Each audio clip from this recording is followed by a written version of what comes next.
In the last video, I talked about Alexander Schmemann and his great book, For the Life of the World. That book sticks in my brain for all kinds of reasons. It partly sticks in my brain because it's one of the most beautiful books of theology that I have ever read. I used to assign it when I was teaching at New St. Andrews College, and my students were always blown away by the sheer force and beauty of the writing. There's many wonderful passages in the book. That's one of the reasons why it sticks in my brain, but it also sticks in my brain for the reasons that I started to explore in the last episode of this series. And that is, Schmemann is providing this outlook on life that centers on the Eucharist. The Eucharist is not seen as something separated from the world. The Eucharist is not a means for people to get a dollop of grace, but rather understanding of the world, the understanding of the creation, the understanding of the destiny of creation is all wrapped up in what the church is doing every single week as it gathers together for the Eucharist. And the starting point for Schmemann's exploration of this is one of the great passages, I think, of modern theology. And I'm going to read the opening paragraph of For the Life of the World. Man is what he eats. But what does he eat and why? Those questions seem naive and irrelevant, not only to Feuerbach, who said man is what he eats. They seemed more irrelevant to his religious opponents. To them, as to him, eating was merely a material function. And the only important question was whether, in addition to that, man possessed a spiritual superstructure. Religion said yes, Feuerbach said no. But both answers were given within the same fundamental opposition of the spiritual to the material. Spiritual versus material. Sacred versus profane. Supernatural versus natural. He is quoting from Ludwig Feuerbach, who, as a kind of materialist reduction of human dignity and human life, said that man is simply what he's eating. We're just biological organisms.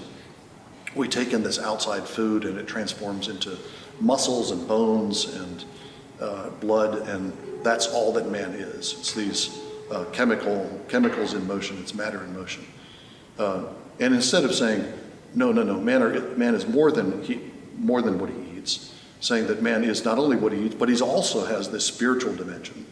Schmemann instead says, yes, man is what he eats, but the question is, what does he eat? And what does human hunger mean? He makes the profound point that Adam is created hungry. The first thing that God, one of the first things that God says to man is to offer the whole world as food. That's the climax of the creation account in Genesis 1. The Lord gives all plants to both animals and to man for their sustenance, for eating.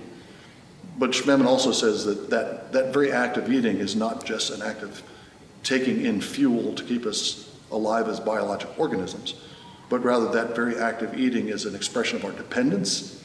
It's an expression of our desire not just for the food, but our desire for the living one, the source of all life, which is God.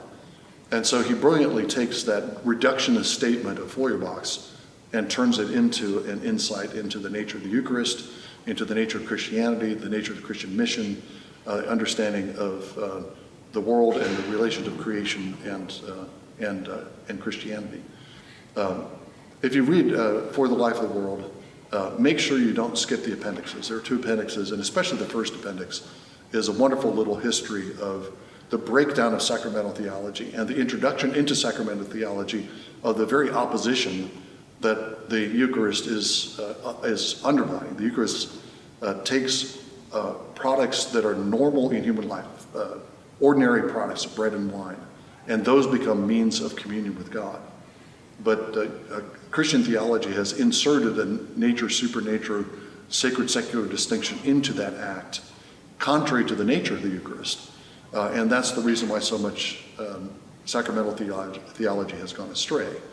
In order to have a proper sacramental theology, we have to strike at the roots of distorted sacramental theology, which, as Schmemann says, as Henri de Lubac also says, is the dualism dichotomy of nature and the supernatural.